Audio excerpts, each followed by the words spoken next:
small computer, but it seems to work, which is good.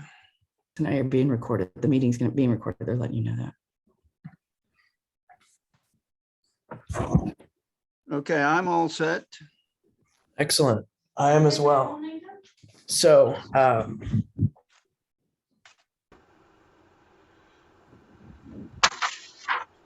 okay, let's see here. So I just started the recording, so I'm letting everybody know that this will be recorded. So welcome everyone. My name is Nathan Silverstein. I'm the founder and president of the Polish Club at the University of Texas at Austin. As I said, this will be recorded and it will be up on our website, which just launched a couple days ago, www.texaspolishclub.com. And we have a virtual library of recordings of all our past speakers. Before I begin my introduction, UT Professor Emeritus Roger Lewis would like to make some introductory remarks about Dr. Norman Davies. He and Dr. Davies are longtime friends. He will do so now. My name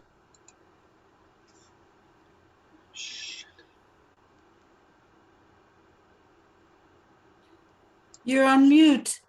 You're muted, Professor Lewis. Okay. We can hear you now. Okay, my name is Roger Lewis. I'm the Kerr Professor of English History here at UT and an old friend of Norman Davies. He and I are both fellows of St. Anthony's College, Oxford, and we both studied under the famous historian A.J.P. Taylor, and we share the same publisher, Oxford University Press. Now, Nathan Silverstein will give you more details and a rounded account of Norman Davies and the reasons he is so famous in Polish history, so famous as to be invited to speak to the UT Polish Club. Here, I'll simply make a few points about two of his books. One of them, perhaps the most famous, God's Playground, A History of Poland. And the phrase God's Playground is an allusion to a 16th century poet indicating in this context that the history of Poland can be viewed as a history of mankind.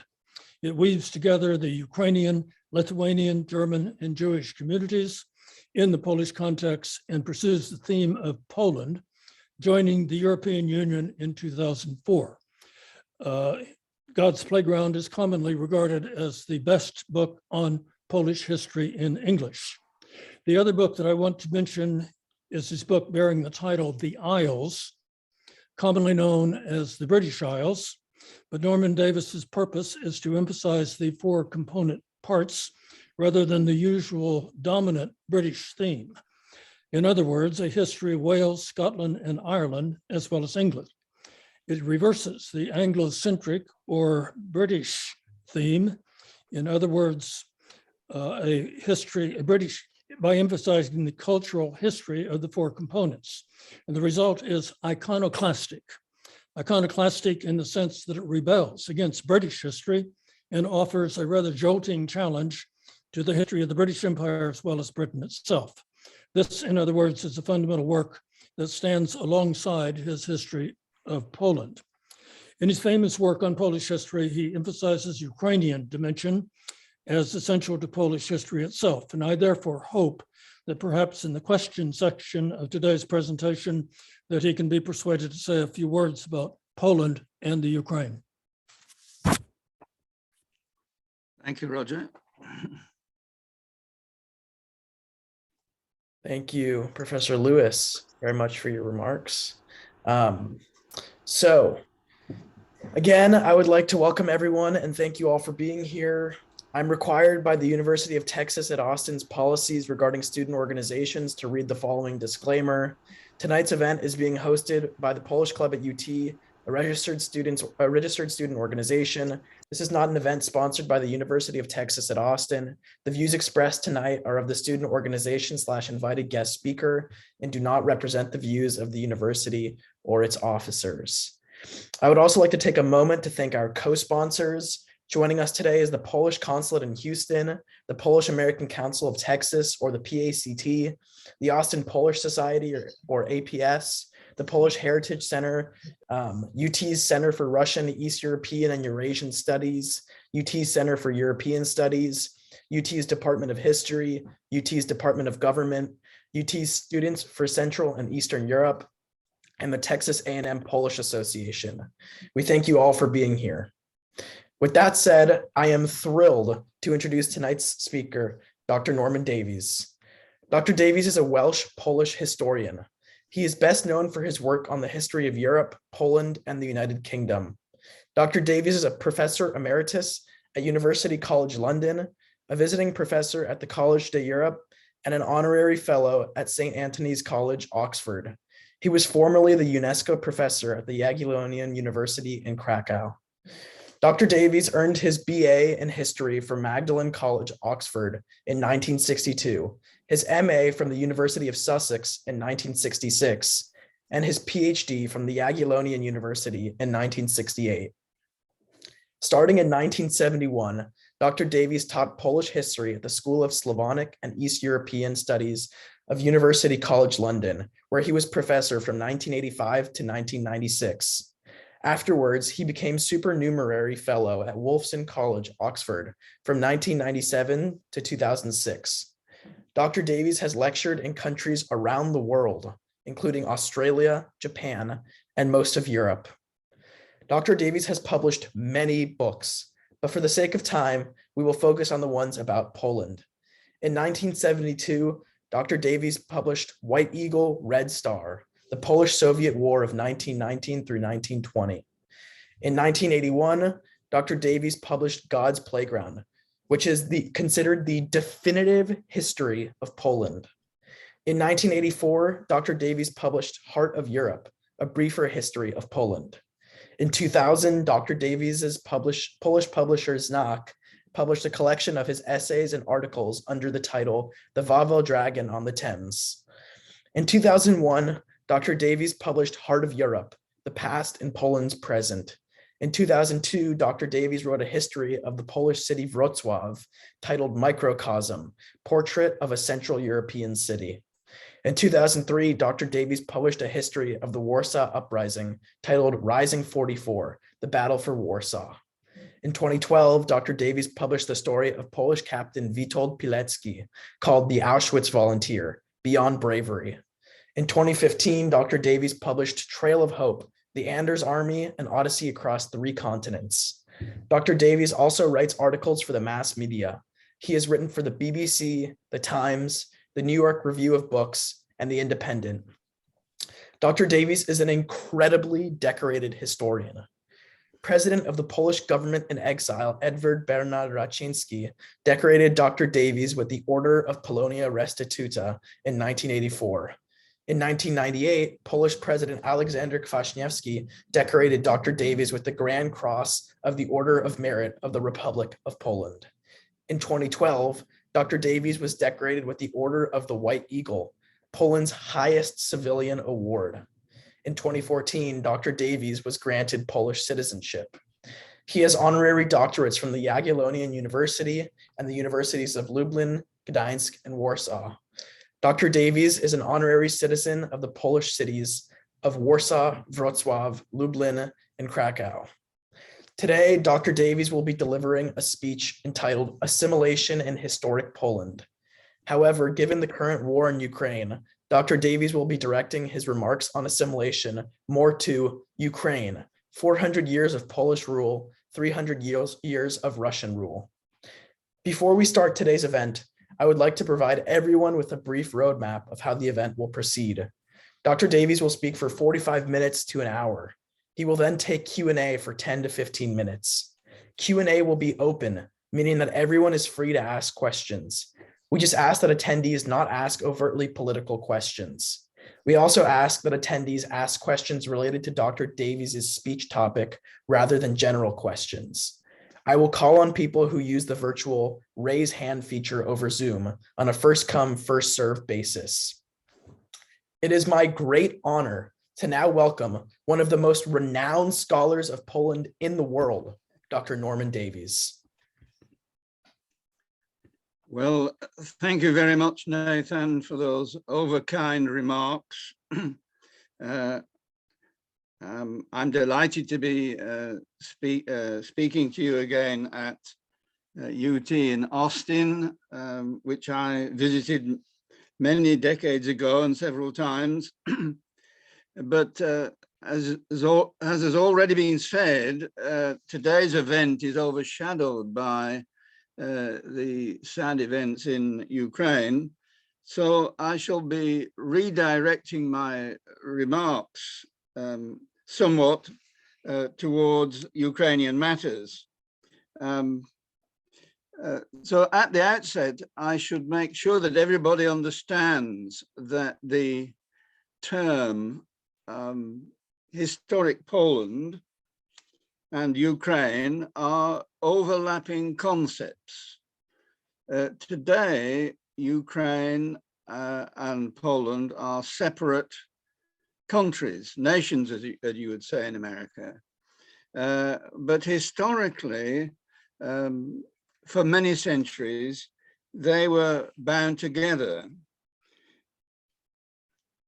And this, in large measure, explains why Ukrainians are rather different from Russians and have different traditions, different experiences, and a very strong and different identity.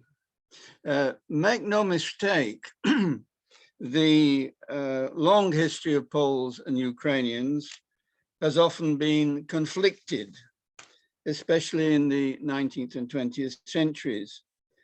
Nonetheless, the very fact that Ukrainians and their forebears were struggling against domination by Poland gave them a whole series of formative experiences which the Russians, that's the Muscovites further to the east, never possessed.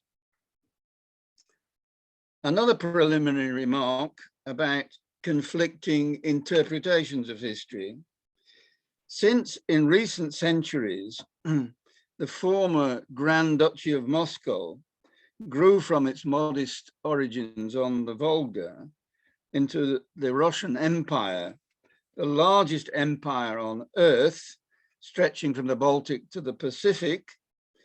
It is the Russian version of history which has been most widely taught and propagated abroad. In most British and American universities, if East European matters are taught at all, it is the Russian take on these matters, as recently expressed in its most vulgar form by Vladimir Putin, which has been most frequently taught to British and American students.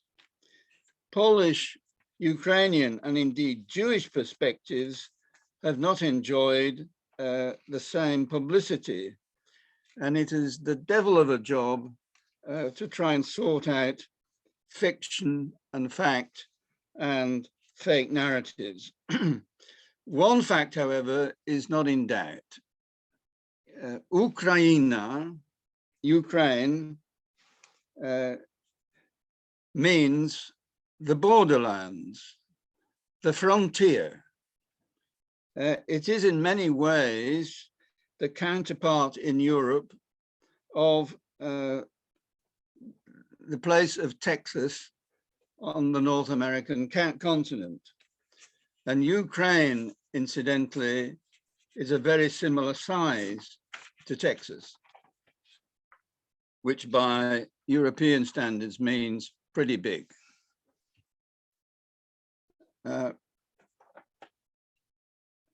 I fear that I've got too much to say, so I must press on. For those who may be taking notes, I shall be talking on the 7 or 8 headings, including the fate of Ukraine and the Polish-Lithuanian Commonwealth, Ukrainian experiences in the old Commonwealth, Ukrainian experiences on the successive Russian and Soviet regimes after the partitions of Poland, the 2 world wars, the spectrum of assimilation, and finally, the crystallization of national identity. So here we go. The first heading, the fate of Ukraine under Polish-Lithuanian rule. This is the 14th to the 18th century, a total of 433 years.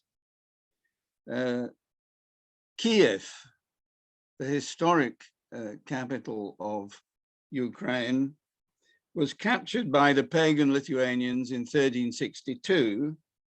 The Lithuanians then soon afterwards joined up with the Polish monarchs, and the connection of Poland, Lithuania, and Ukraine continued until the end of the 18th century with the partitions of Poland, Lithuania in 1795.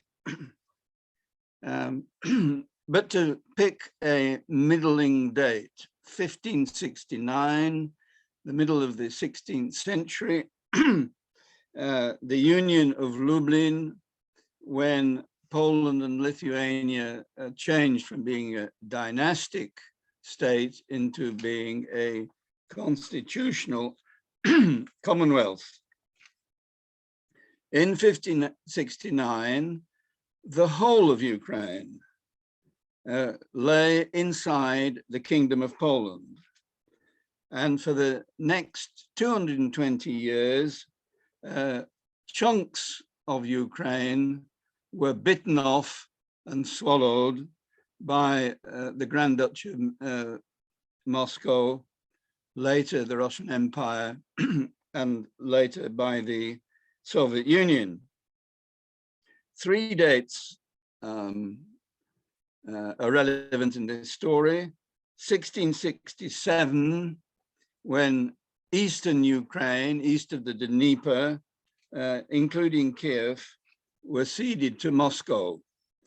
Much of this was recovered, but that was, if you like, the first big bite that the Russians made.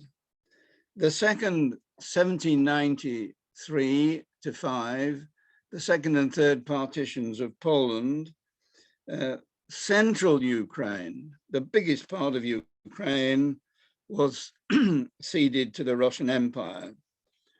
And finally, in 1939, the beginning of the Second World War, East Galicia,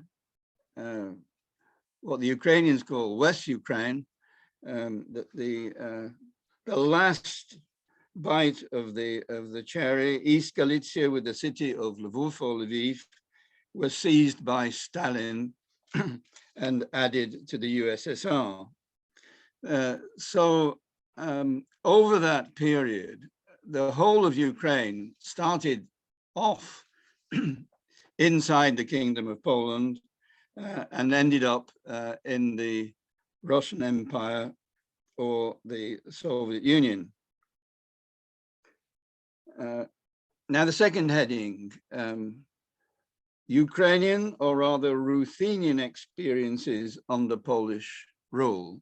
I should say that the Ukrainian label was not used by Ukrainians in Polish times. They traditionally call themselves Ruthenians, Rusi, and it was only under Russian rule that they changed their name to Ukrainian to avoid the labels which the Russians were giving them.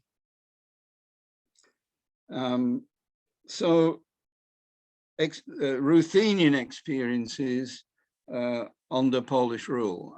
I'm afraid I'm rushing along and I can only give you a list of headings, but I hope it will add up to indicate what was happening. The first major experience was the Polonization of the Ukrainian nobility. which left Ruthenian society, if you like, the Ukrainian peasantries, decapitated and largely enserfed in the traditional feudal manner. Next, the rise of the Dnieper Cossacks and of the short-lived Cossack hetmanate, which was a reaction against feudal Polish rule and an emblem of later Ukrainian liberty and freedom. The Cossacks, however, like everybody else, fell under Muscovite control. Next, of considerable importance, the introduction by the Polish kings of a large Jewish community, unique in Europe, giving rise in Ukraine to the three-sided ethnic triangle of Poles, Ukrainians, and Jews. This ethnic triangle is not very well understood, but it's, I think, essential. Most people think of Jews being opposed, as it were, by the others, by the other ethnic groups. But what actually happened in a triangular situation was that two of the national groups would gang up against the others in all sorts of ways, so that the Ukrainian peasantry, the Ruthenian peasantry, thought that the Poles and the Jews had ganged up against them. The Poles thought that the Jews and the Ukrainians had ganged up against them. And the Jewish perspective was that both the Poles and the Ukrainians were, if you like, anti-Semitic, ganged up against them. But no one of those three perspectives can be understood without the others. The next heading is the establishment in Ukraine of religious denominations, notably the Byzantine Orthodox Church and the Greek Catholic Church, which were fearful of domination by the Muscovites and the Patriarch of Moscow. And this is a religious conflict which is very active to the present day. Putin is a leader of the Russian Orthodox Church, and if he regains control of Ukraine, a renewed religious persecution will begin. The next heading is the modification of the Ruthenian language, Ruski, to include many Polish elements. Again, this language was not called Ukrainian until modern times. It is in origins similar to Russian, but is not a derivative of Russian. If anything, Russian is a derivative of Old Ruthenian. Although Polish is slightly more distant, Ukrainian has a large number of Polish words, Polish phrases, which, if you know Polish, are immediately recognizable as soon as President Zelensky opens his mouth. And so I could go on. There was a flood of West European influences coming into Ukraine via Poland in art, in architecture, in political thought, influences which were never experienced in Moscow. Now, to race on, I'm afraid. Ruthenian stroke Ukrainian experiences under Russian rule from 1795 onwards. Nearly all, one has to say, bad experiences. Top of the list, the Russification of the old Ukrainian nobility, which had been largely Polonized, but it now became Russified, either by dispossession of the former nobles or by land grants to loyalists and to conformists with Russian laws. Then the subjugation of the Cossacks, who were the Dnieper Cossacks, who were the standard bearers of Ukrainian freedom, and they became, as is well known, agents of the Russian Empire. They were used right across the Russian Empire to keep order in distant places. Now, the belated emancipation of the serfs in the 1860s, the last of such emancipations, which in many ways was an emancipation in name, but not in substance. The peasantry was very grand until quite modern times. Stalin, among others, treated them with particular severity. The imposition of a Pale of Settlement for Jews. Under Russian rule in the 19th century, Jews were not permitted legally to live anywhere except in the area of the former Poland where they had traditionally lived. This was one of many impositions on the Jewish community, and it was, I think, unique to the Russian Empire. Of course, some Jews evaded the law. They went to live in Moscow or St. Petersburg, or indeed in Odessa in the south. But in the 1880s, when the so-called May laws were instituted, forcing Jews to return to the Pale of Settlement, this caused great distress, and of course the biggest wave of Jewish emigration there has been.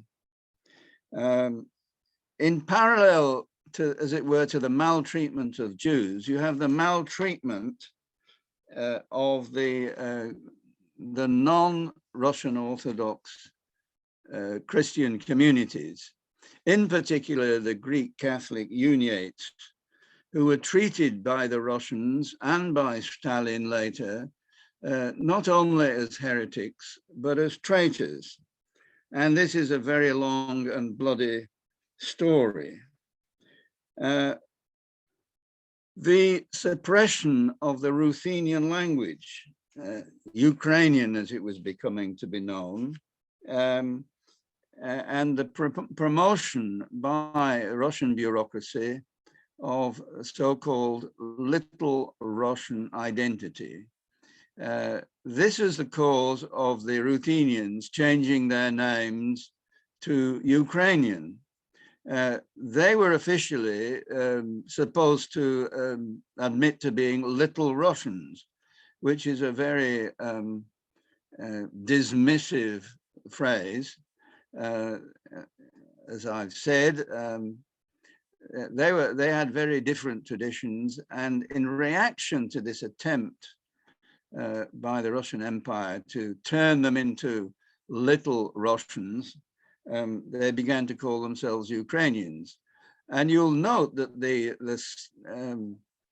center point of Vladimir Putin's grotesque view of history is that the Russians and the Ukrainians are one people. In a way, he's reverted to the attitudes of the Tsarist bureaucracy 200 years ago.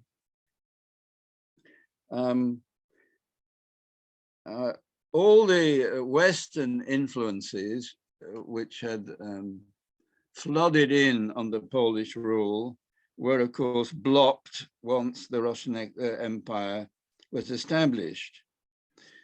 One should mention the beginnings of industrialization, in particular in the Donbass in the mid-19th century, the beginnings of coal, iron, and steel, and very typically, it is exactly this area which has,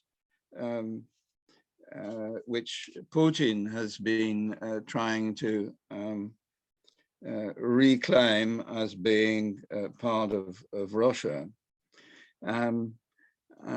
Last on this list, I'll mention 1914, the beginning of the First World War, the barbarous attack of the Russian army on Western Ukraine and the occupation of the city of Lviv.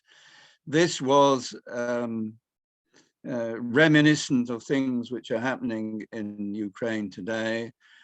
Great loss of life, great attack of civilians, and as was inevitable in those days, pogroms against the Jewish community. So it's a long list of bad experiences.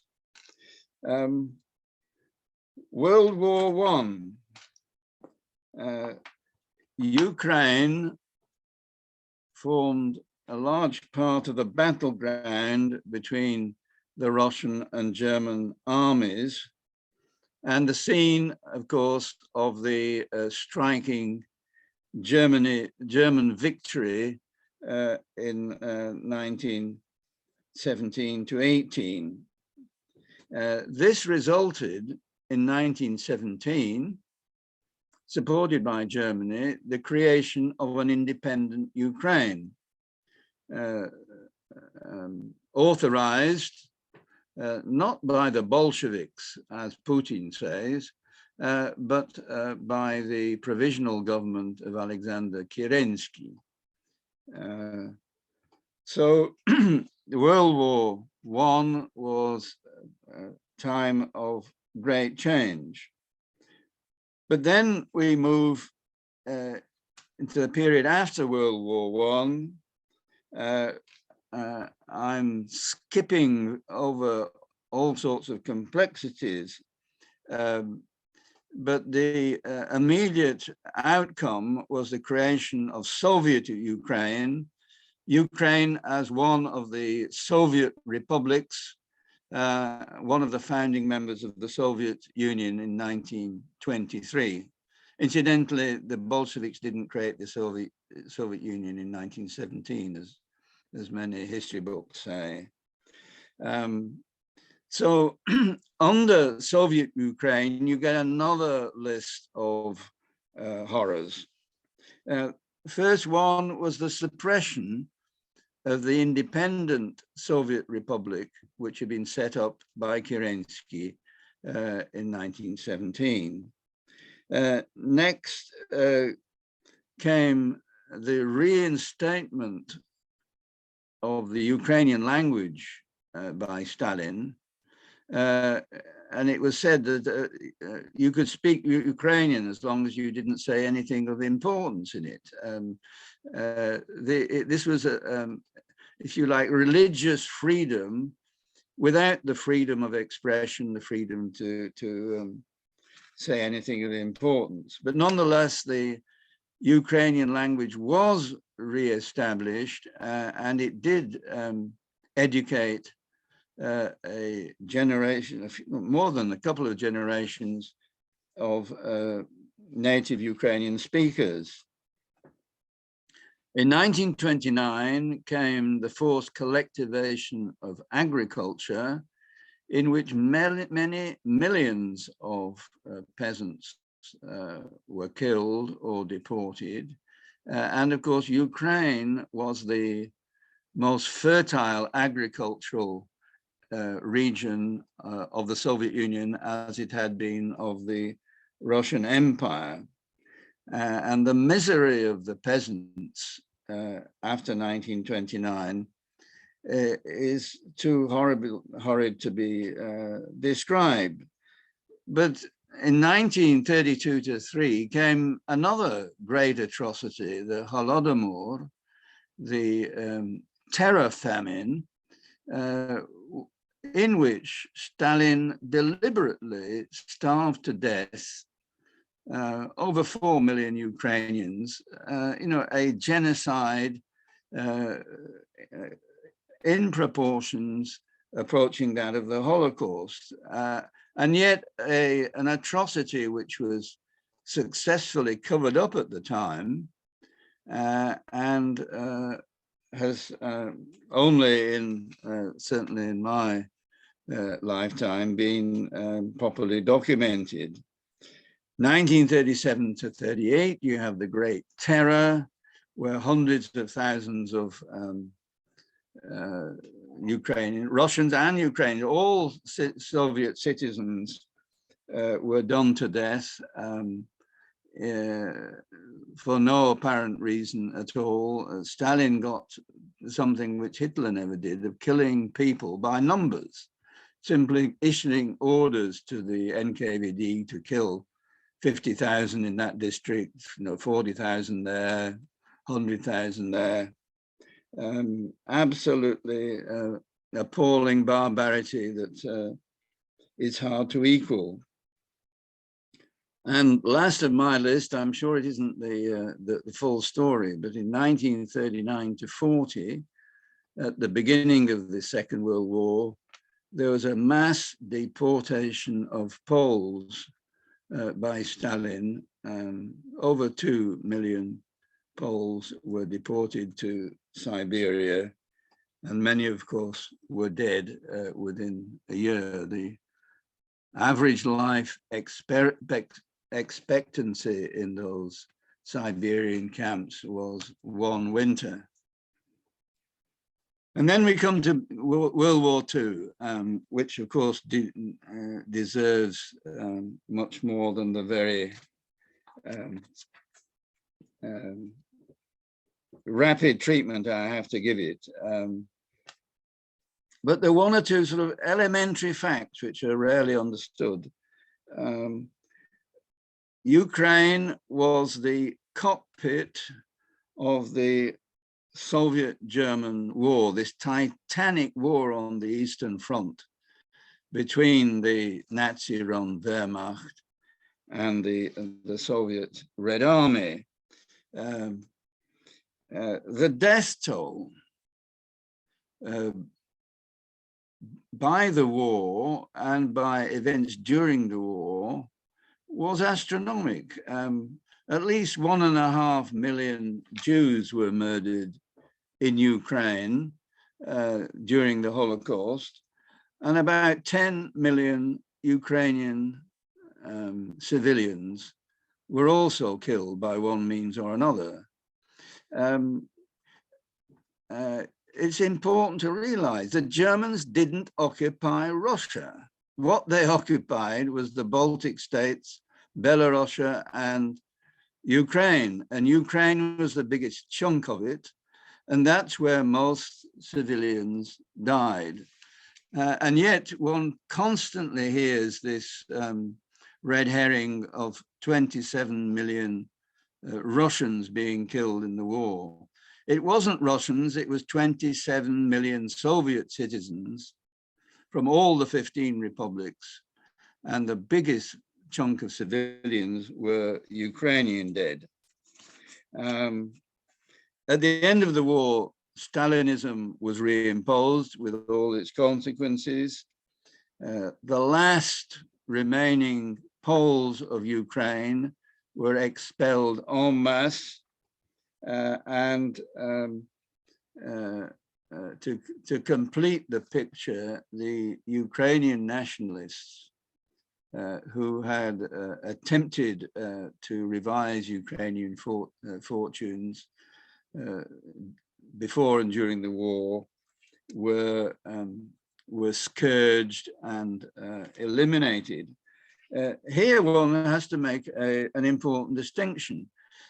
In Soviet speak, in the way that the Soviets talk, and this includes Putin, anybody who opposed the Soviet Russian authorities is described as a fascist.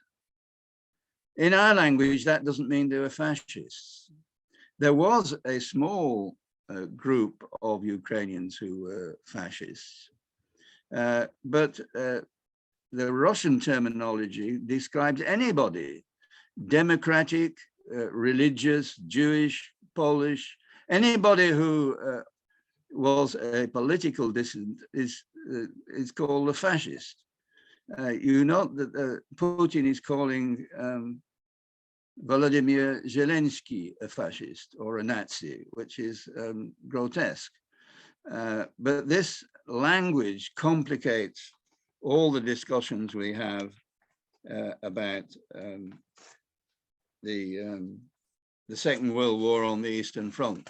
Incidentally, while we're talking about fascists and collaborators, by far the biggest formation, more than 1 million strong, was the Vlasov army, the Russian National Liberation Army, consisting largely of Russians, not Ukrainians, far more Russian fascists and collaborators than there were Ukrainians. Now, I've reached the point where I was originally going to start talking about cultural assimilation. It's absolutely natural that 400 years of Polish rule, 300 years of Russian rule had their effects. In other words, in its simplest form, we're talking about Russification, and of course the limits of Russification. Incidentally, I'm not talking about linguistic assimilation or racial assimilation. There are many other contexts in which the term assimilation is used. I'm very uncomfortable about this because I'm compressing an hour's lecture into 4 or 5 minutes. But speaking to an American audience, the baseline for any discussion of these matters must be Americanization, namely the well-known process whereby millions of immigrants to the USA were culturally homogenized, especially by public education, i.e. painlessly, not by forcible assimilation.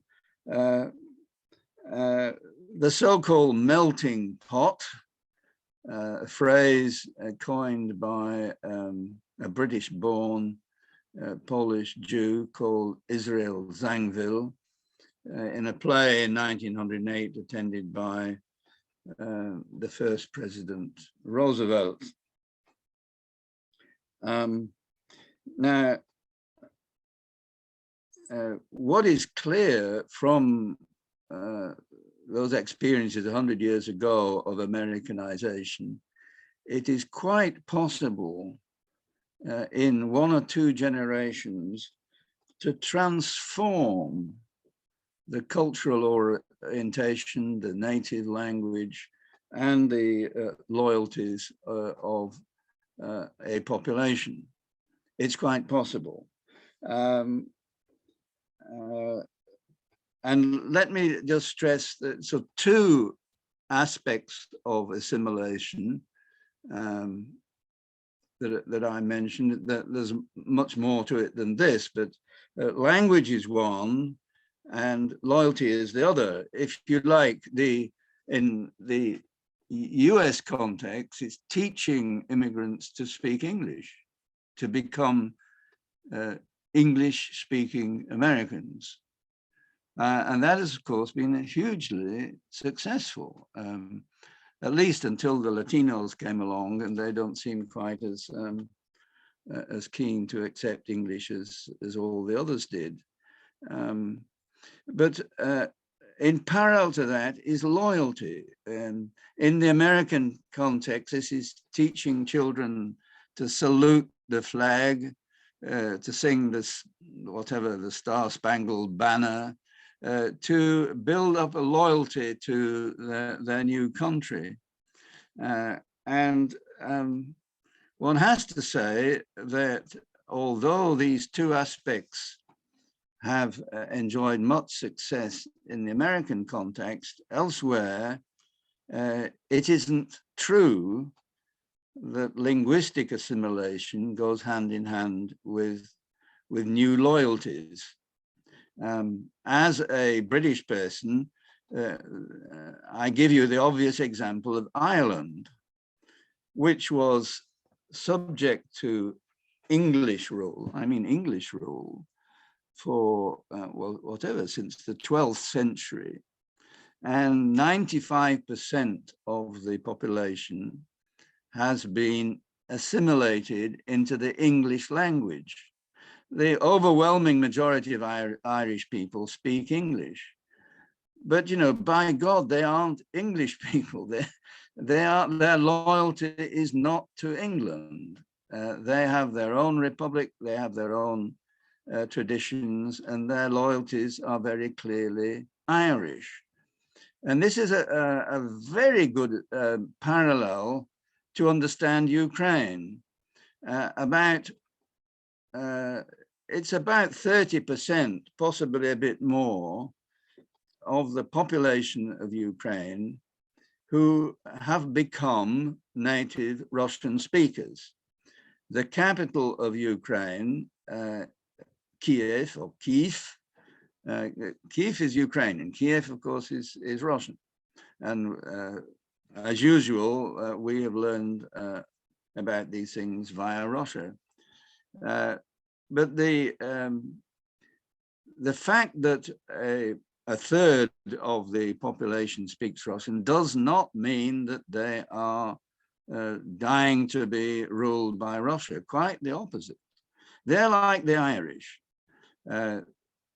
Whether they speak Ukrainian or Russian, they want to be free of Russia. And I think everybody's seen it on their screens, the extraordinary determination of the Ukrainians during this invasion to resist the brute force of Putin. And of course, the man who has attracted most attention, the president Volodymyr Zelensky, is a native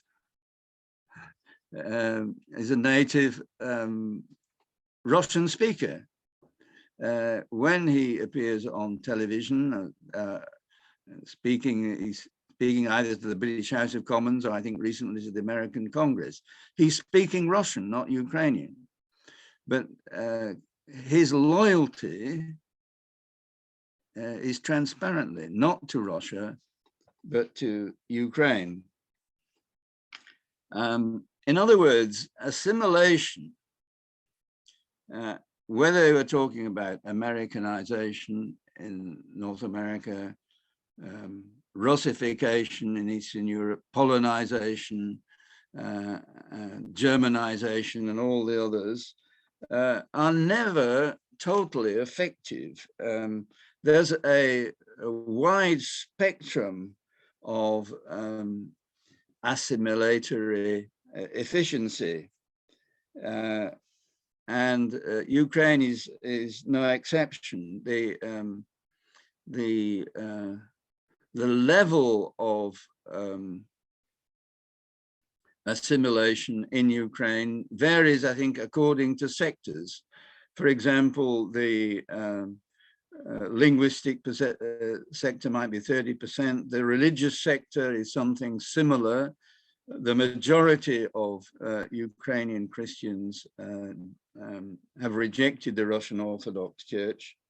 And of course, in 1991, the first time there was a free vote, 90% of the population of Ukraine voted for independence. It's an overwhelming popular decision. Now, I know I started a bit late. You must stop me if I go on too long, but I have a couple of additional comments about assimilation. A central delusion of Vladimir Putin is that the assimilation of Russians and Ukrainians was complete. Well, it's absolute nonsense. It's grotesque. It simply is not true. The other comment about assimilation refers to the Jewish community, where assimilation was an extremely important topic in the 19th and 20th centuries. 85% of all the Jews in the modern world can trace their origins to the Polish-Lithuanian Commonwealth before the partitions in the 18th century. But afterwards, that pool of Jewish people was assimilated into various ruling cultures. One part of them became German Jews. Before the late 18th century, there were no German Jews. Part of them became Russian Jews. Before the partitions of Poland, there were no Russian Jews. Russia wouldn't have any Jews. So the Russian Jews are the result of assimilation of usually Yiddish-speaking Jews from Poland. And then, of course, there was Polonization. There was another part of the Jewish population which was assimilated into Polish culture. And this was particularly marked in the interwar period, that the big cities of Poland, Warsaw, Kraków, Lwów, now Lviv, but Lwów, had very large Jewish communities who were largely Polonized. They were Poles of Jewish descent. You should look at New York City, the range of different levels of assimilation. And there's not time to go into the Holocaust, but one thing that is little known about the Holocaust is that the Nazi definition of Jewishness is widely accepted without questioning, and yet a lot of the people who were killed, murdered during the Holocaust would not have regarded themselves as Jews. They were people who had been assimilated, most usually into Polish culture, but who were regarded by the Nazis as having a Jewish forebear, and therefore they fell into the net. In the largest Nazi ghetto, the Warsaw Ghetto, there was a whole district of Catholics who the Nazis regarded as Jews. These Catholics didn't think of themselves as Jewish. Some of them didn't even know they had, a Jewish grandmother or whatever. but there's a whole district of the ghetto was Catholic. There's Catholic churches where the priests and the congregation were entirely Polish Catholics, and yet the Nazis regarded them as Jewish and murdered them along with all the others. I think my final category, if that's all right, final heading is called the crystallization of national identity. National movements sprang up right across Europe, everywhere in Europe in the mid-19th century, each of them proceeding to create nationally conscious communities at different tempos and with different degrees of success. In Eastern Europe, one sees German, Russian, Polish, Ukrainian, Jewish and other nationalisms competing. The strongest of them, the German national movement, acts as a role model for many of the others.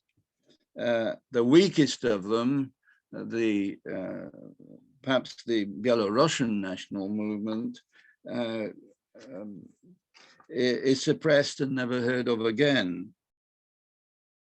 Incidentally, Stalin murdered the first generation of Belarusian intellectuals. Among the more successful national movements, each of them progressive unsteadily until reaching a moment of crystallization when a critical mass of the constituency accepts the national identification. This moment happened in Germany in 1871 when the German Empire was created, and of course the Prussians who ruled Germany put their weight behind the national movement. It happened in Poland in 1918 to 20 after the creation of Polish, restoration of Polish independence, and it was delayed 2 or 3 times in Ukraine until 1991. Incidentally, in the Russian case, the crystallization of Russian national identity, which began in the mid-19th century, was delayed in the 20th century by the appearance of a rival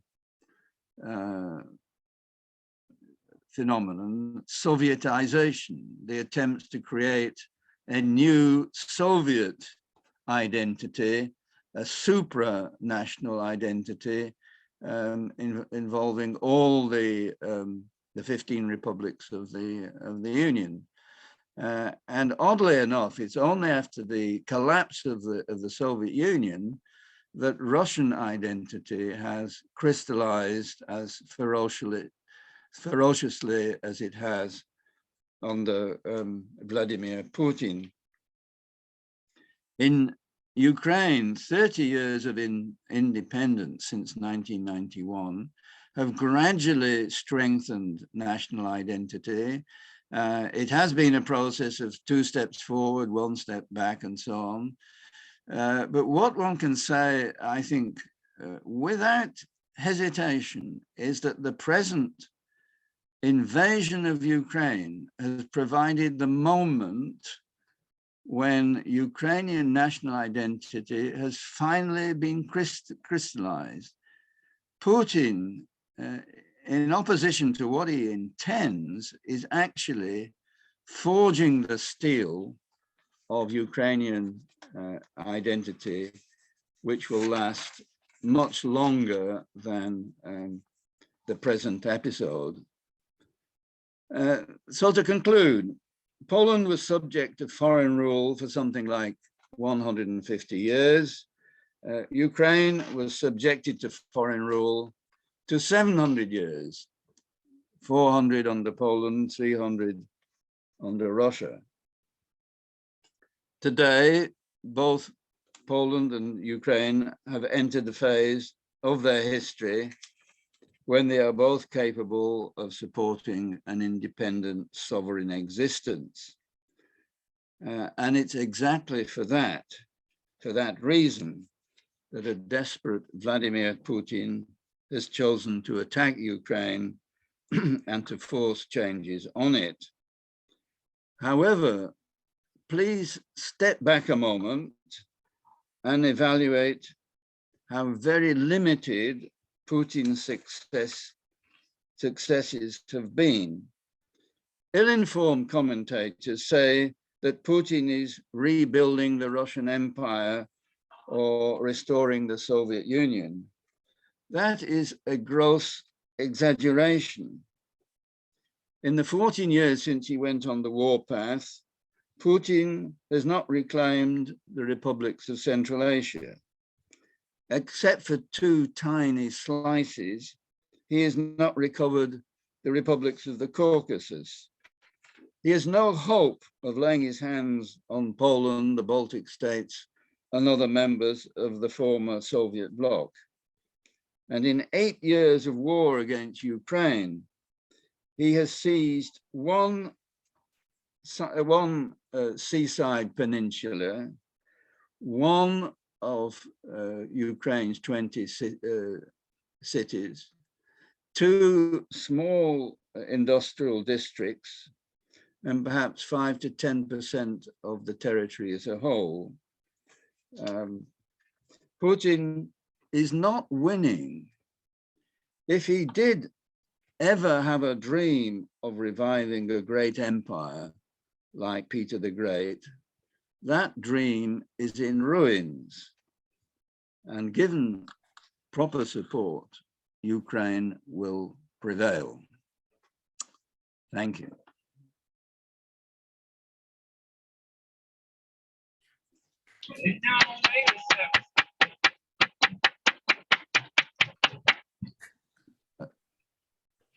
Good. Can you hear me? Yes. Still there? Yes, Okay, we can good. hear you. I'm talking to a very small computer, which is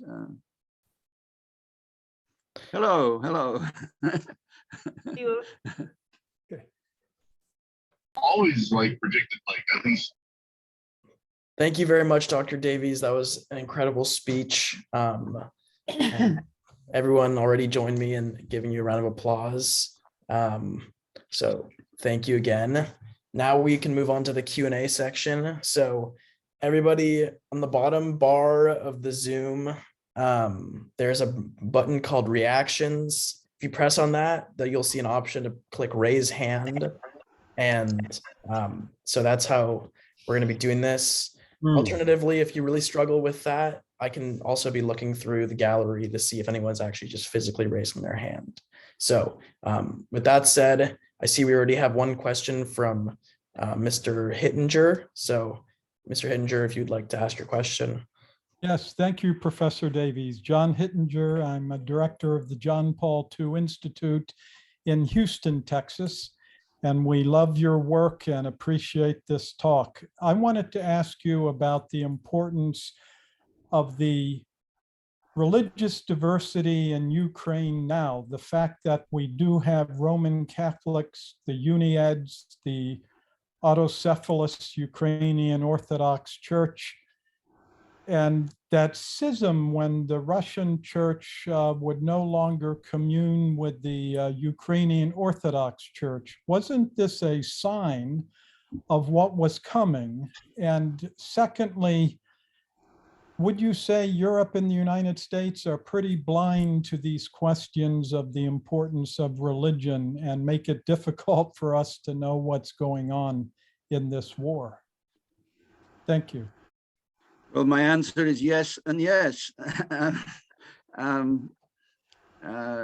I think the West is very poorly informed about the religious map of Eastern Europe. This is partly due to the fact that, as I said right at the beginning, that the Russian version of events is far better known, far better publicized, than anything else. Most of our Slavic departments are heavily dominated by Russianists, and as it were, the Russian version of events is much more widely propagated. And we tend to deal with stereotypes, stereotypes like, all Poles are Roman Catholics. Well, a lot of Poles are Roman Catholics, but not all of them. The religious map in Poland is actually quite complicated. It's certainly very complicated in Ukraine. Ukraine is a very big country by European standards. I said it's like Texas, but it's had a lot of influences,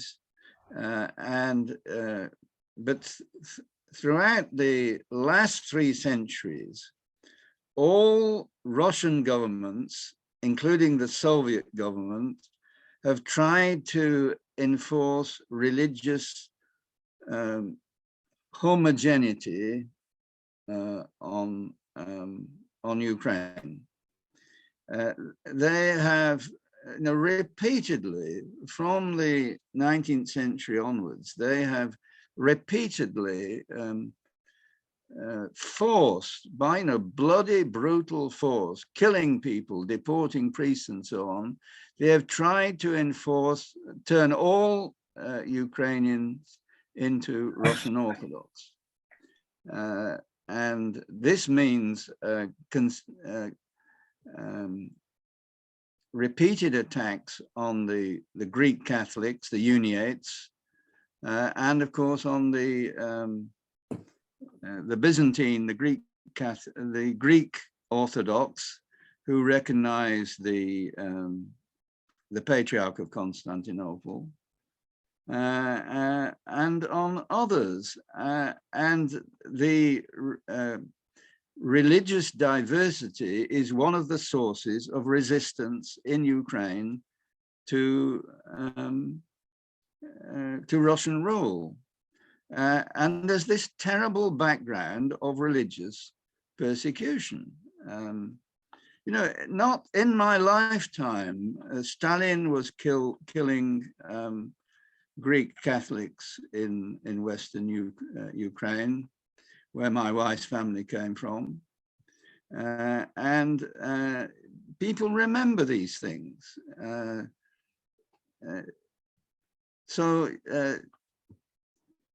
one of the first things that happened after 1991, after the collapse of the Soviet Union, was that religious freedom broke out in Ukraine.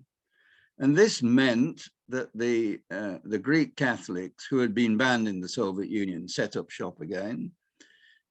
One branch of the Orthodox appointed, I'm not certain it's elected or appointed, their own Ukrainian patriarch, and only a minority of Orthodox in Ukraine recognize the Patriarch of Moscow.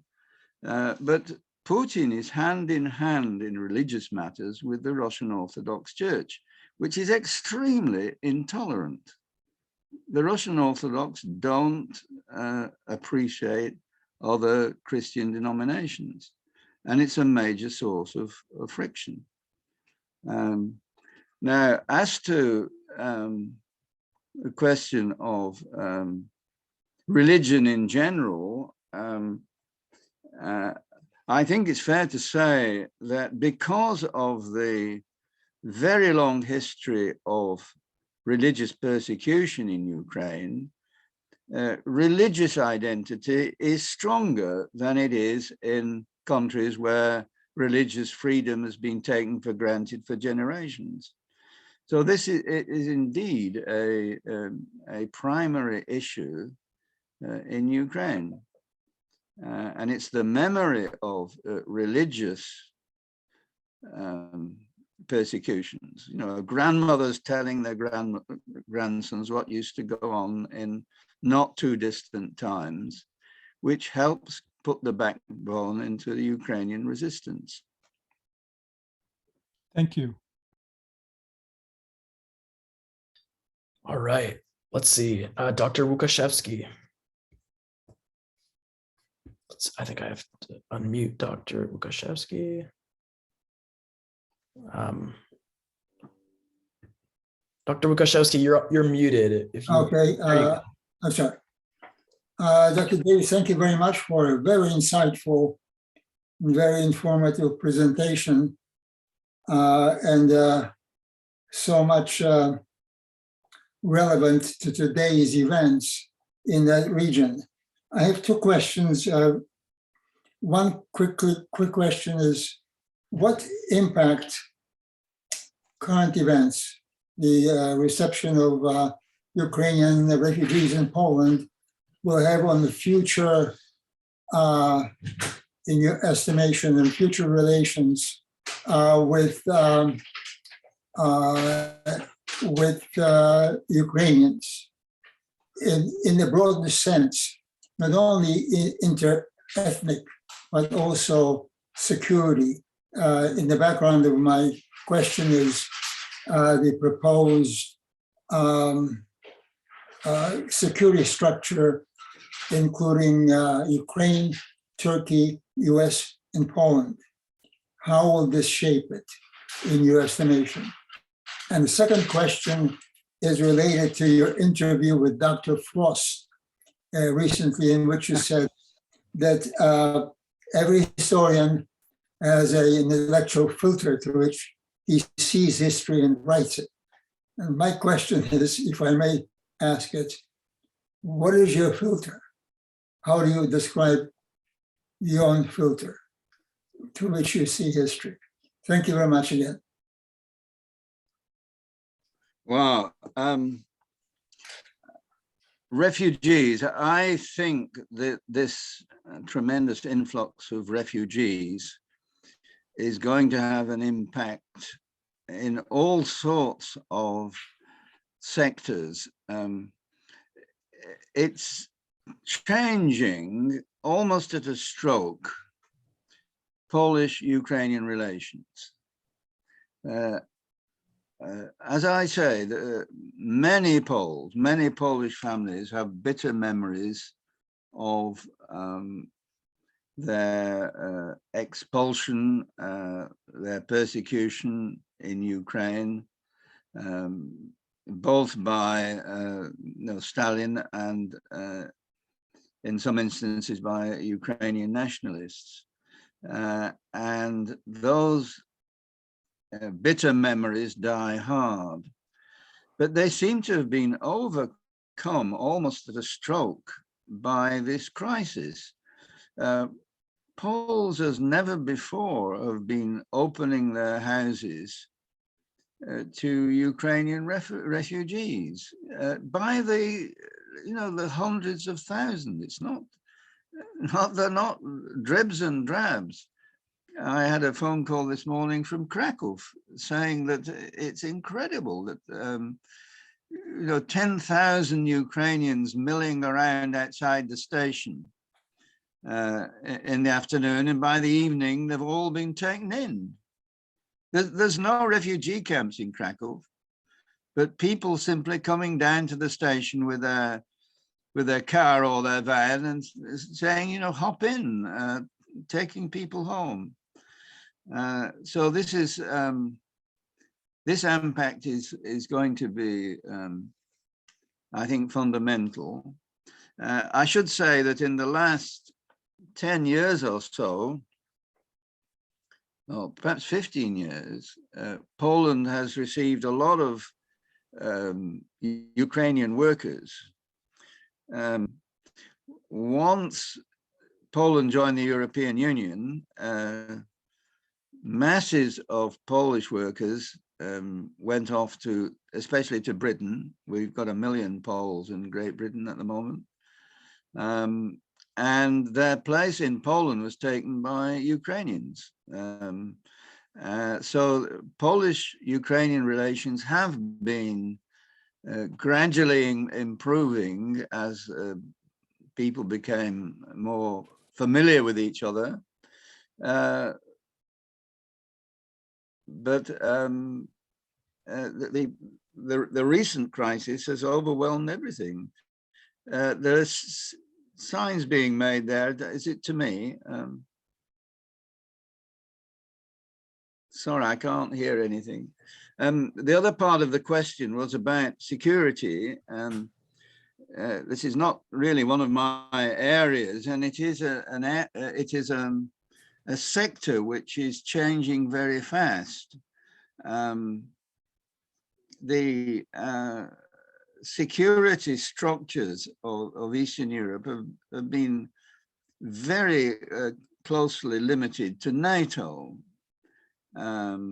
But I think everybody sees that the present arrangements are unsatisfactory, and some new configuration is going to emerge.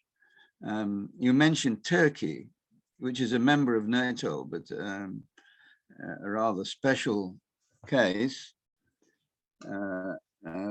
Poland being the largest of the frontline NATO states, and of course the Americans being the overall lords of NATO. They are going to have to come to some new arrangement. What it'll be, I can't say. But generally speaking, this crisis is shaking everybody up. If people were had other things in mind, that they're now concentrating on the essentials.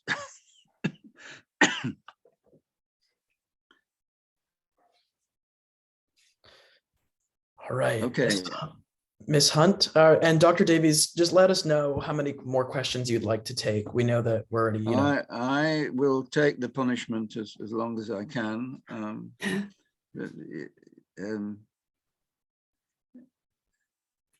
Hello? yes. Am Ms. I Hunt. Hello, on? yes, Can you hear me? yes. If you will allow me, it's a kind of a personal story or question. First of all, thank you, Dr. Davies. Over the years, I've always felt you were the one person in the West who understands the Polish soul. In reading your works, I always felt a kinship. I thought you were Polish at one time, but of course you're not. But anyway. I'm a Polish citizen. Oh, you are? I am a Polish citizen, yes. Great. Anyway. But not by birth, no. But not by birth. So as I said, I think you understand the Polish soul, and that always gave me comfort, being an emigre myself in exile. What I wanted to tell you, and I will be very brief, my family comes from Przemyśl and Sokal. Sokal is now part of Ukraine. Przemyśl, of course, is the gateway of the Ukrainians now moving into Poland, from what I hear. My family was, I don't know whether it was typical, but my mother's father was Ukrainian. My mother's mother was Polish. They had 6 children, 3 boys, 3 girls. The 3 boys identified as Ukrainians. The 3 girls identified as Polish. I didn't know that until I came to the United States to be reunited with an uncle. And there I realized how very different they had been. And I must say, I don't know if it's a typical story, but it was a source of distress for me to see let's say the national enthusiasm on each side. But I am so pleased now to hear about how warmly Poland is welcoming Ukrainians. I feel like they're our brother. I've always felt they're like our brothers. We're not one, but we are one in many ways. And I am part of it. So would you say my experience, my mother's experience, was typical of the Ukrainian-Polish not assimilation, but actual marriage, the union, and then the product of this union, where in my case, it was a lot of stress, I must say, because I love the Ukrainian music. I loved all that, but I was really Polish. Mhm. Okay, this is the making of another lecture. But your question, is that typical? It's very typical of that region of Poland. I've just written the history of Galicia, which, as you probably know, the Austro-Hungarian Galicia, which was half Polish and half Ukrainian. The dividing line was along the River San near Przemyśl. So you're right in the middle of this Polish-Ukrainian complex. Can you hear me? Am I? Here we are again. Yes. Okay. A very important thing for you to understand, and it's in my wife's family as well.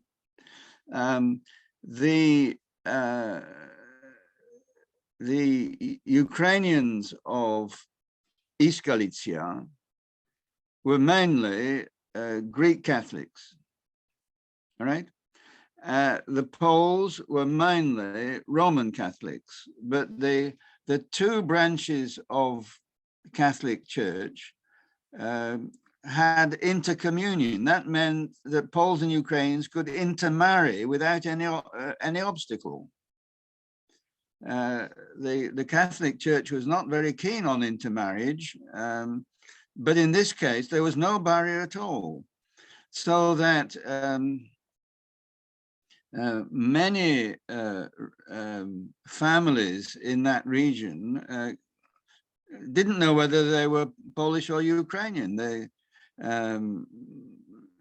Mother belonged to one religion and one linguistic group, and father to another, that was, as it were, the natural order of things.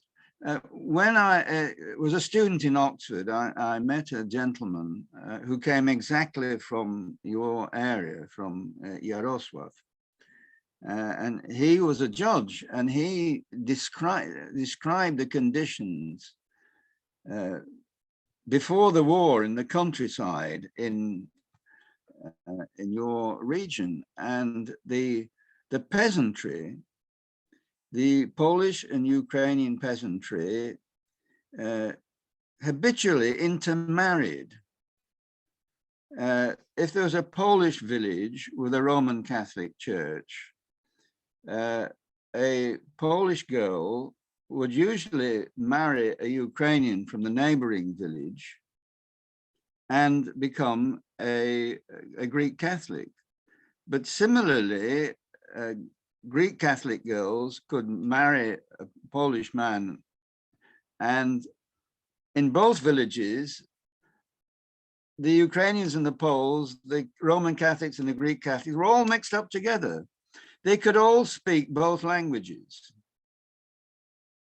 It was a sort of bi-religious, bi-ethnic, bi-cultural existence.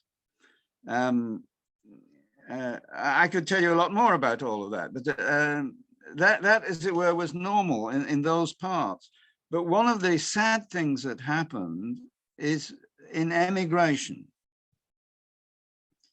When people emigrated, for example, from Przemyśl, from Galicia, they would go to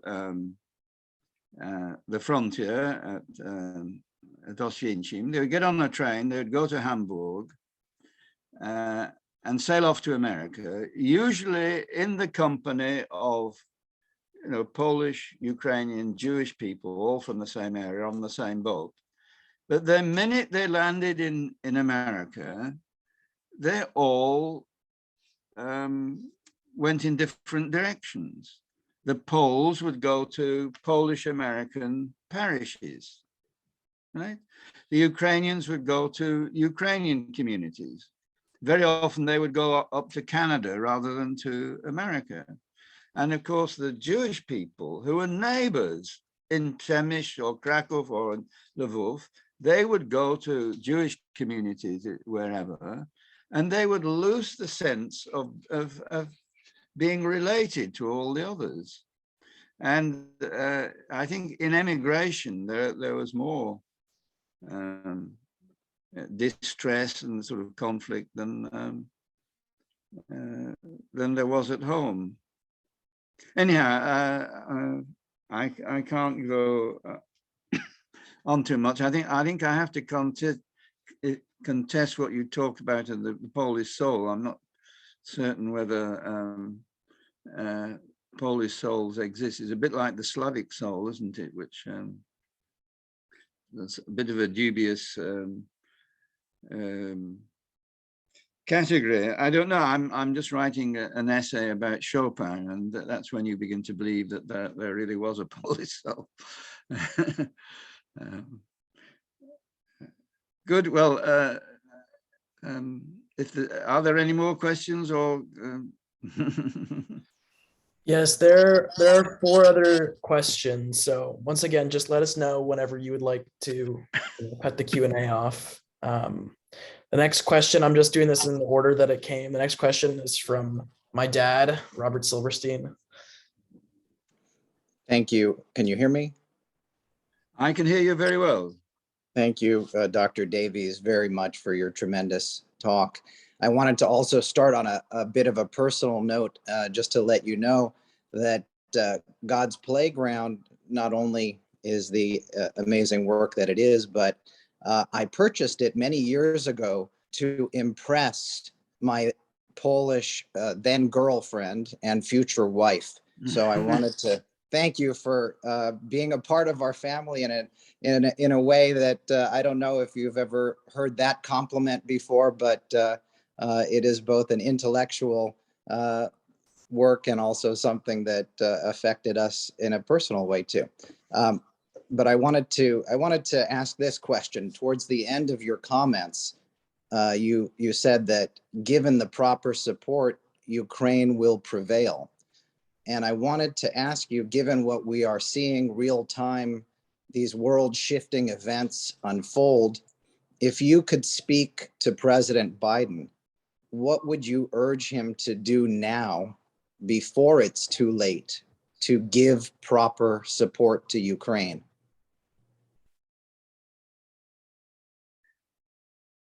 Wow, big question. Well, the first question, I've had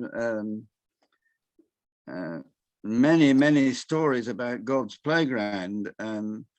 As you probably know, it became compulsory reading in Poland, so that every young person who read for the Matura or went to university read God's Playground. So I have millions of readers.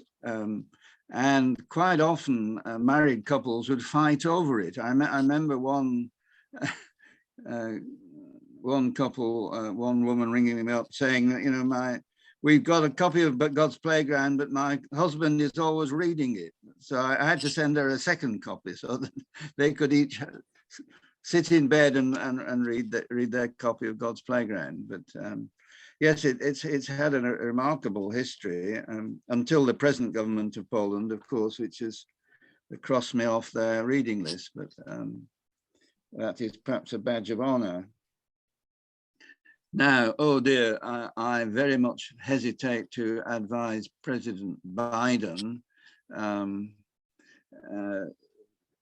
As you know, the big problem with Putin is that he has the biggest arsenal of nuclear weapons in the world.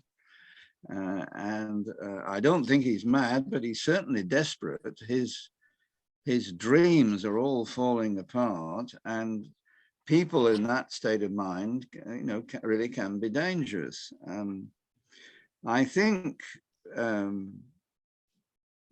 President Biden has done exactly the right thing by talking to China. China is 10 times stronger than Russia. Russia is a very weak state. its economy is the same as much smaller states.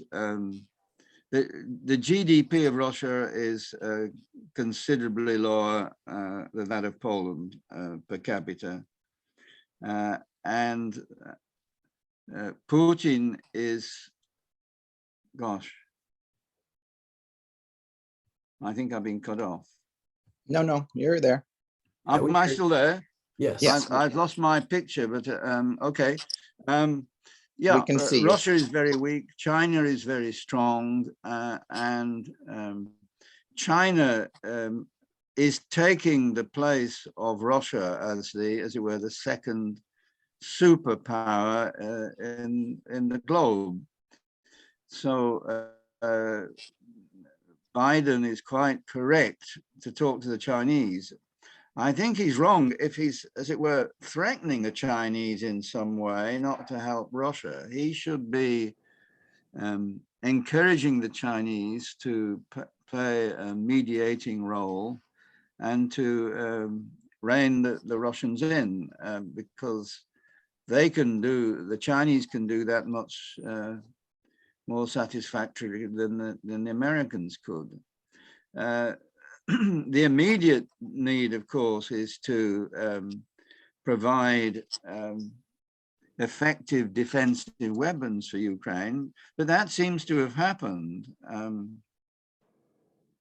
The dilapidated state of the Russian army is hard to believe, but the Ukrainians seem to have had no difficulty in holding it up. Putin's army is nowhere near being able to occupy Ukraine. They've only got a tiny corner of Ukraine, and they're not making much progress as it is. So it's very difficult to know what the outcome of all that will be. But the other factor, which is obvious, is that with every atrocity, the Russians are strengthening Ukrainian identity. And even if Russia should temporarily establish some measure of control over Ukraine, it won't last long.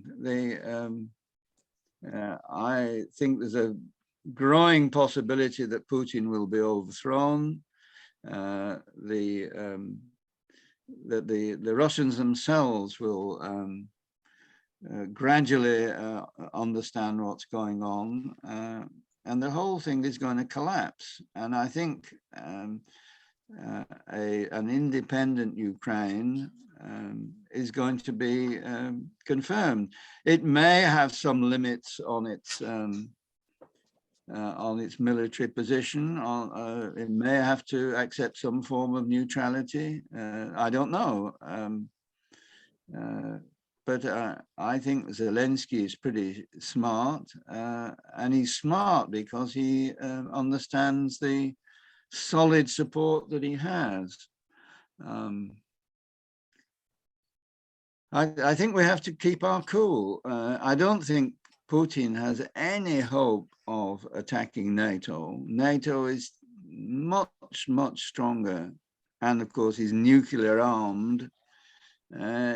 Putin can't touch NATO, and his attempt to invade Ukraine has been pretty pathetic. I don't think it will last. Well, that's a part answer, Mr. Silberstein. I wasn't ready for I don't usually comment on current affairs, less about the future, but. Thank you. I thought that was a wonderful response. Thank you. Good. Well, I'm good to have a happy customer.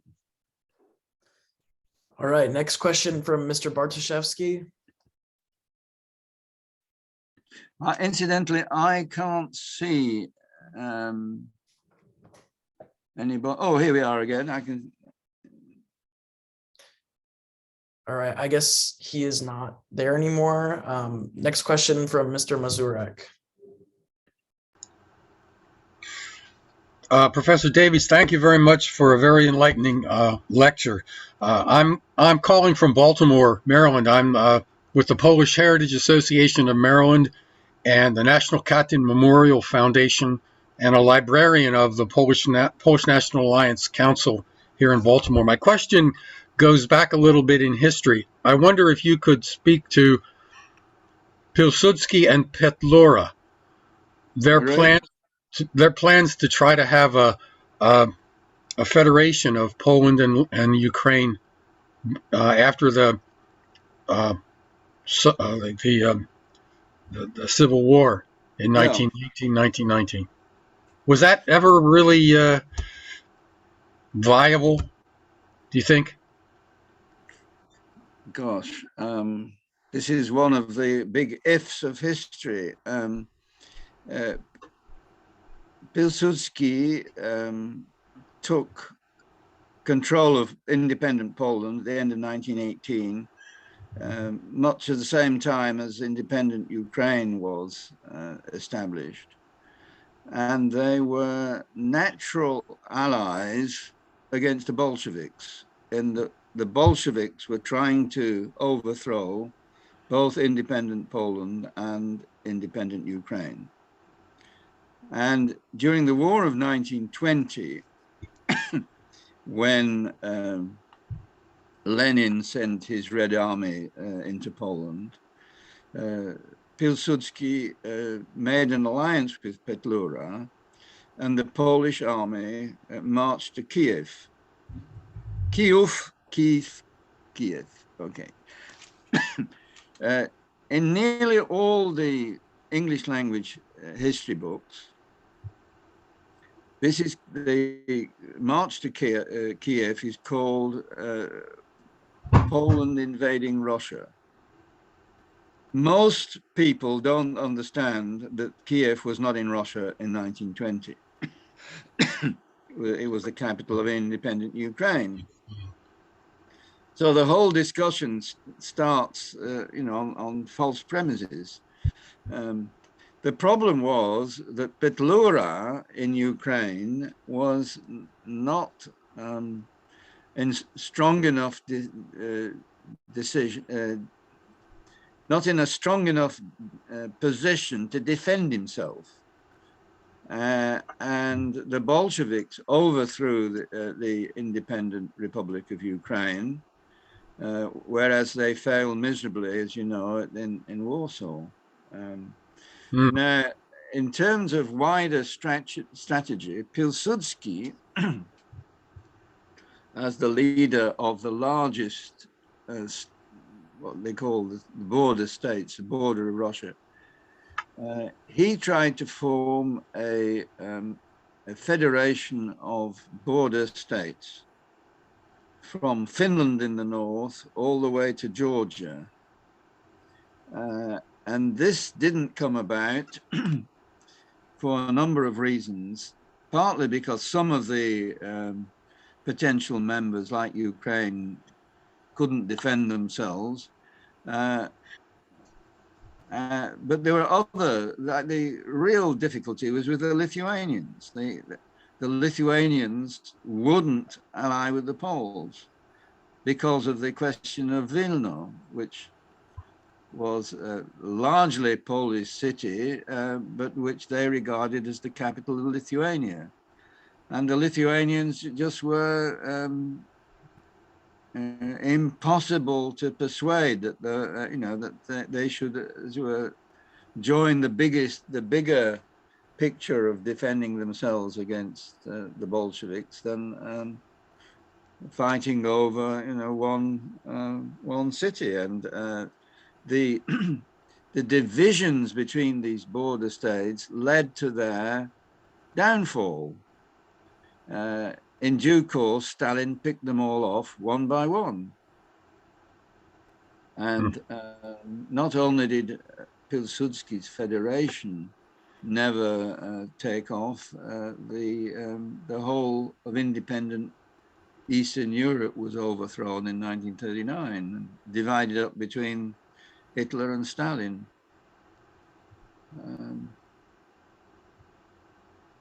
So whether it could have been different, I don't know.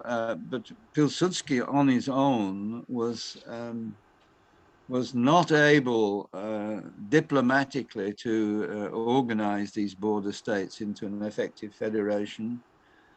And though he defended Poland effectively, he couldn't defend all those states from the Bolsheviks. And some countries like Finland defended themselves. The Finns were brilliant, both then and again in 1939. But some of the countries, especially Ukraine, was very large, was unwieldy, was very divided. The Ukrainians were fighting amongst themselves, and they couldn't get things in order to repel the Bolsheviks. So Ukraine fell to the Soviet Union. Thank you, Professor. Bardzo dziękuję. Nie ma za co. Next question is from Miss Yarin. Hi, thanks. I was wondering if you could give any brief comments about the assimilation of Germans within Poland, Ukraine. Right, assimilation of Germans. Well,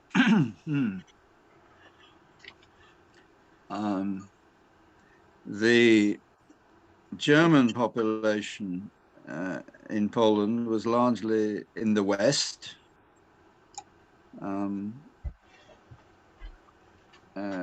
The city of Poznań, Wielka Polska, if you know what we're talking about, was a very important part of Prussia and was heavily Germanized, so that when Poland became independent, there was this solid block of Germans in Wielka Polska. Łódź was another city where Łódź was very interesting. It's the main textile city in Poland. The pre-war population was 1/3 Polish, 1/3 German, and 1/3 Jewish. And the famous novel about three young men, you know, who represent the different ethnic communities. There was also a considerable number of Germans in Galicia, in the Austro-Hungarian part. There were German settlements sent to Galicia by the Habsburgs in the late 18th, early 19th century. And although they diminished, they were still fairly numerous right until the First World War. A lot of those German colonies in Galicia were Polonized. A lot of famous Polish writers were of German origin. Wincenty Pol, I don't know if you know that name, but there were a lot of Galician writers who were Polonized Germans. In Wielka Polska, the German community was much stronger. In Łódź,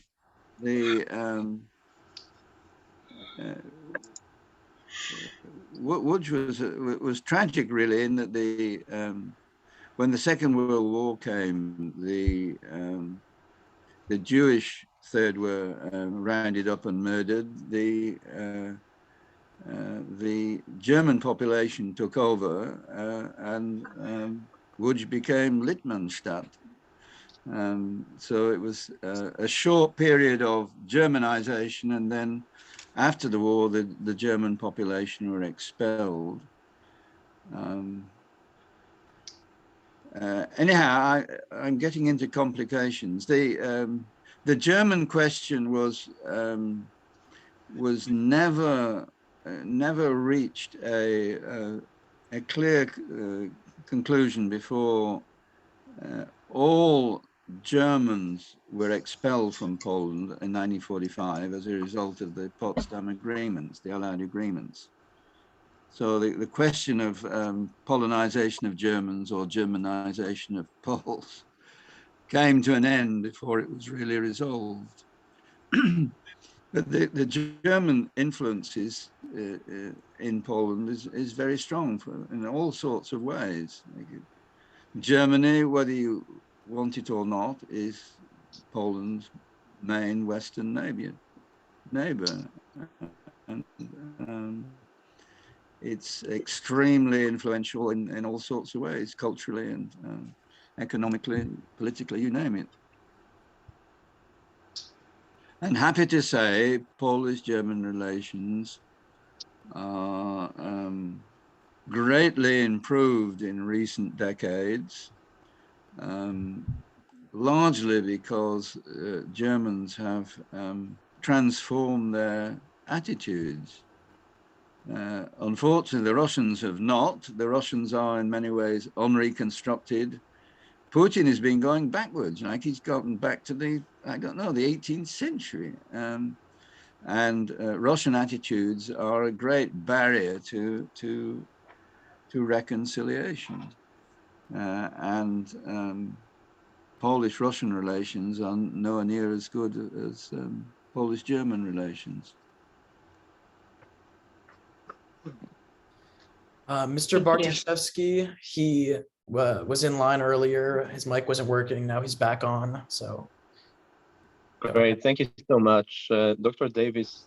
So given the enormous influx of Ukrainian refugees into Poland in the recent weeks, we can probably predict that the fates of the Polish and Ukrainian peoples will become more closely connected than ever before.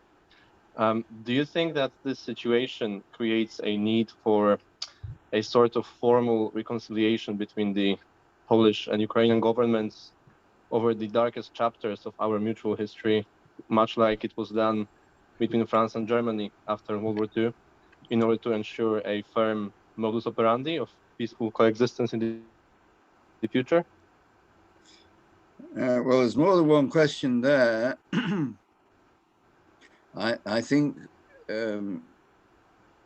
we don't know yet how long these Ukrainians are going to be flooding Poland. It is possible that a settlement may come quite soon, and then most of them will go back home. That's what they want to do. Apparently, my friends in Krakow saying they don't want to go further than Krakow because they're hoping to catch the next train back to Ukraine.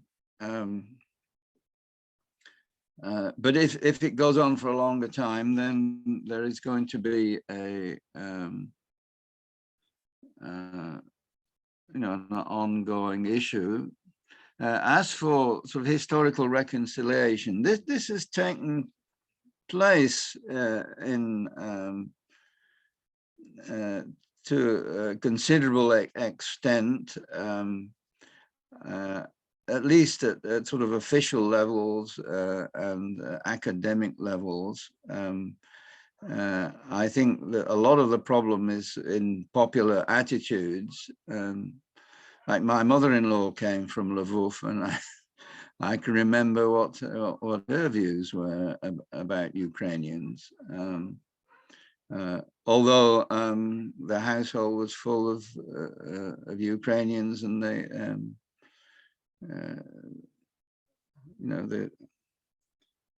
there were bilingual households. So I don't think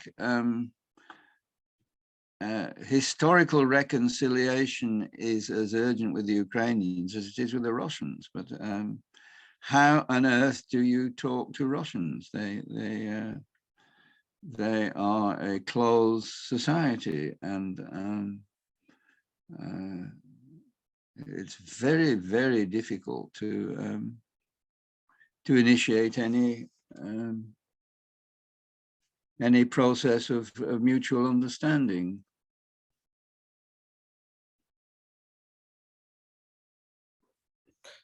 All right. I guess this will be our final question for Mr. Dobek.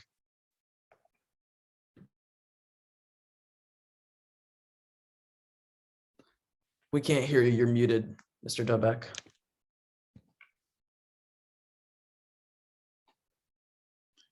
I can't hear the question. Yes, we're working on Mr. Dobek unmuting himself. One second, Dr. Davies. There we go. There we go. Thank you. Thank you, Nathan. And thank you, Dr. Davies, for a wonderful presentation and also for telling my father's story in Trail of Hope. I really appreciate it. There is a narrative that the Ukrainians in 1941 welcomed the Germans as liberators, and in gratitude, the Ukrainians did a lot of the Nazis' dirty work, particularly in the extermination camps. I'm wondering if this is part of the basis for Mr. Putin wanting to denazify the Ukraine. Thank you.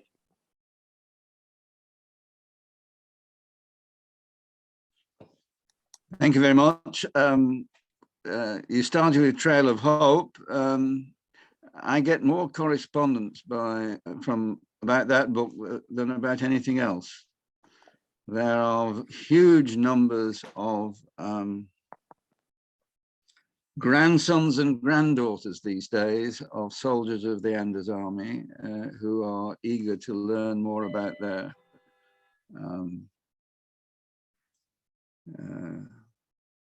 forebears, and it's very heartening. This last week, I got to know Lord Daniel Finkelstein, who's a prominent conservative member of the House of Lords and a journalist. And it turns out that his father was a soldier of the Anders Army, and that he's writing his grandfather's biography, which I think will be very much along lines favorable to the Polish views of all that.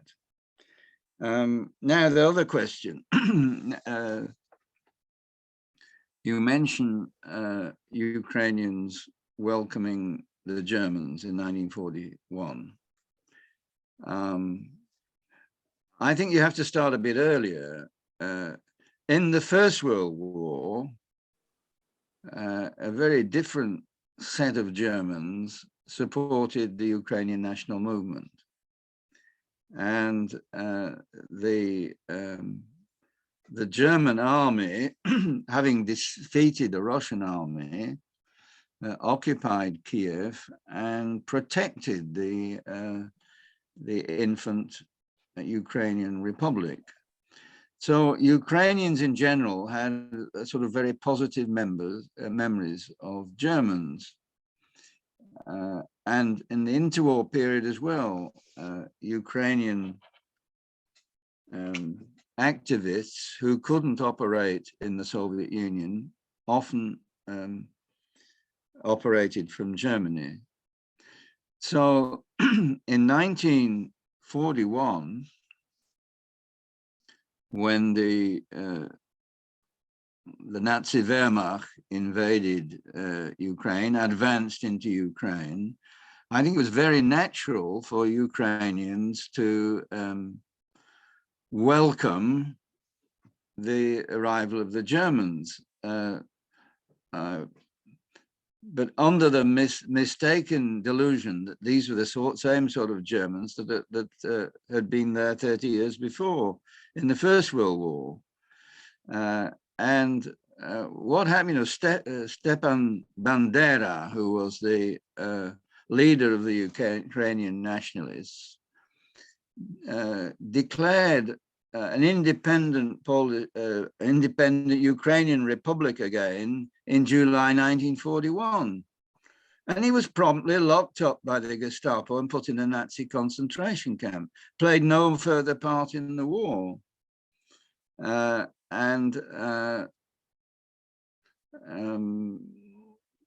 No, I think that's the end of that story. It's also true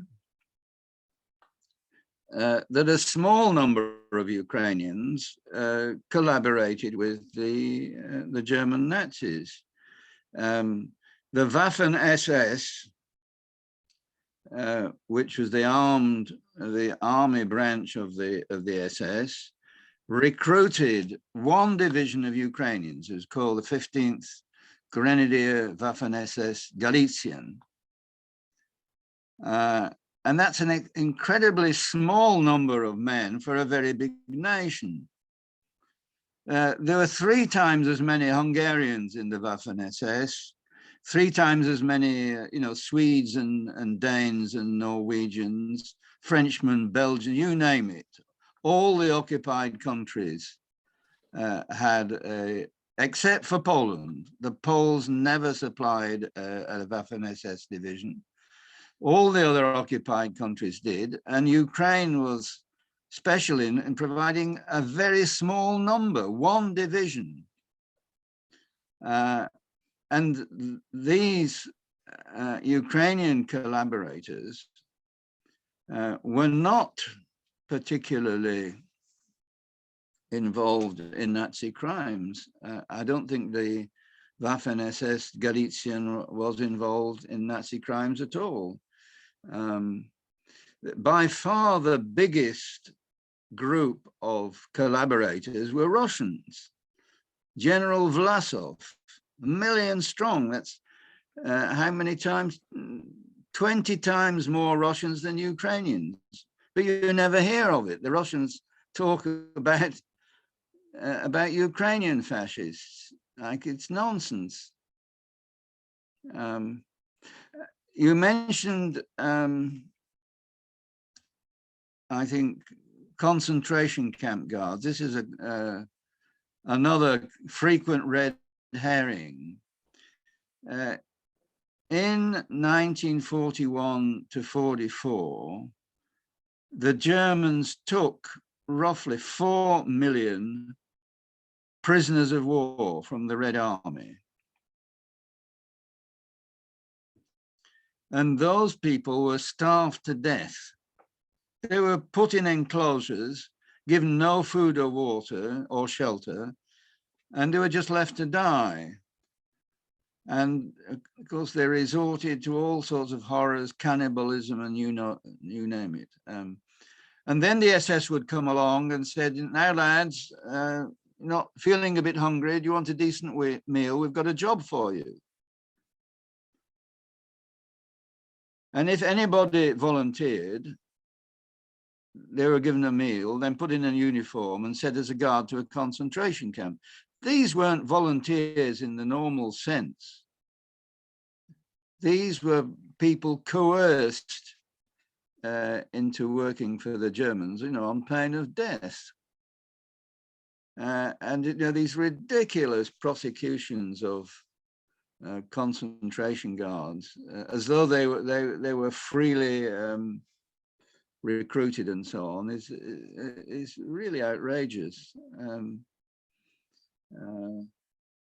But for the grace of God, anybody in the control of the Gestapo and the SS could end up as a collaborator. There were, of course, Jewish collaborators in large numbers. All the police in the ghettos were all Jewish. The Gestapo recruited Jewish people. They wouldn't trust Polish police to run the ghettos. And those Jewish police were, of course, coerced that they can't be judged by ordinary standards. And when they had done their job, they were murdered as well. The depravity of the Nazis has to be understood before you start talking about people who willingly joined, the Nazi movement. There were a few, no doubt, but generally speaking, the big numbers were not real volunteers at all. They were people coerced in order to save their lives, are working for these wretched Nazis.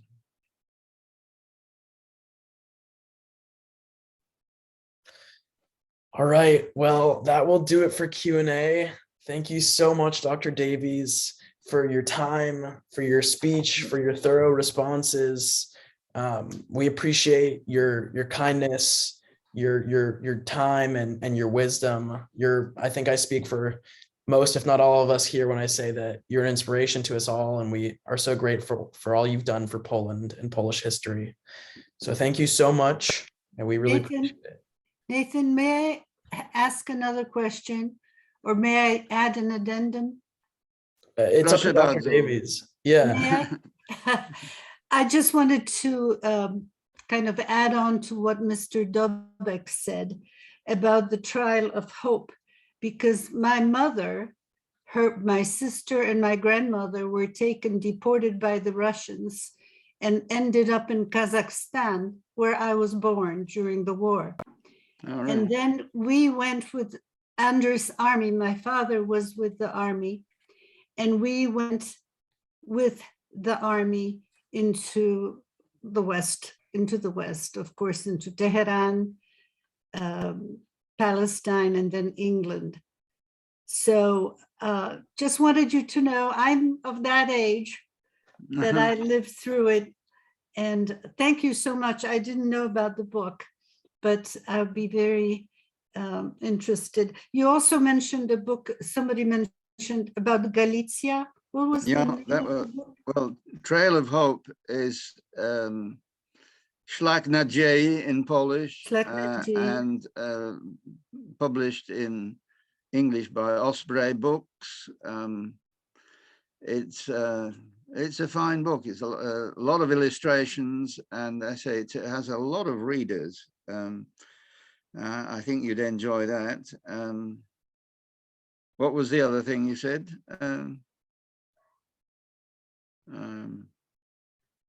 Ms. Hunt was asking about the book about Galicia.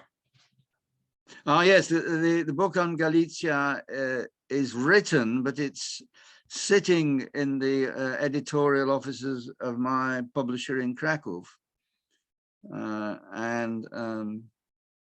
Incidentally, one feature of that book is there's a lot of memoirs. I've quoted a lot of memoirs from all sorts of people in Galicia.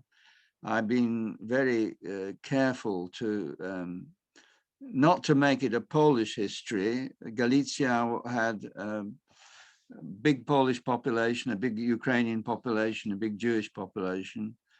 And I've quoted memoirs from each of the communities, including, I might say, quite a number from Przemyśl.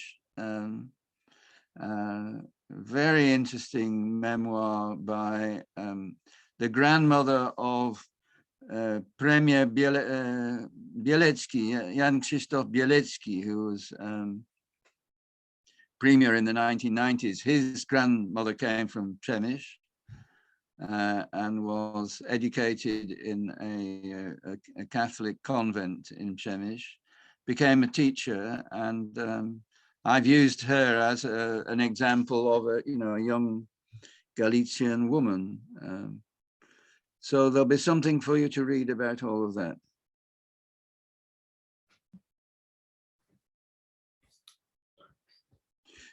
So I think we call it a day. There's just one thing I was going to mention before I started, but we had a technical hitch. If it's possible to transcribe the recording which you made of the meeting, that would be a great help to me. It doesn't have to be done professionally. So, if you can have a gang of students each writing 5 pages, it'll take them a very short time, but it will be a big help to me if the text can be transcribed, so that I will then send it to my publishers in Krakow, and it will be made available for readers in Poland. Excellent. We will definitely do that. It's the least we could do to repay you for all your time. Okay, that will be very helpful. Thank you. Thank you very much. Yes. Well, nice to meet you. I think I must have a a break after this, but are you all in what? Are you all over Texas, or where are you? I'm in Austin, Stefani jest w tej chwili. Austin, Texas. Austin, Right Texas. here in UT Ja go country. dobrze pamiętam. Ja właśnie mieszkałem u kolegi, u Rogera Lewisa. Aha, to właśnie ten pan, który... Tak, ja go znam, nie wiem, tak. 40 lat. No, ja już mam 80 lat. No to młodziutka. Młodziutka, prawda? Bardzo dziękuję. To naprawdę był wspaniały dzień dla mnie. Dobra, bardzo dziękuję. Do widzenia wszystkim. Do widzenia. Dziękuję Natanowi. Do Tak, widzenia. do widzenia. Do Dziękujemy. widzenia, do widzenia. Dziękuję. Tak, do widzenia. Do widzenia.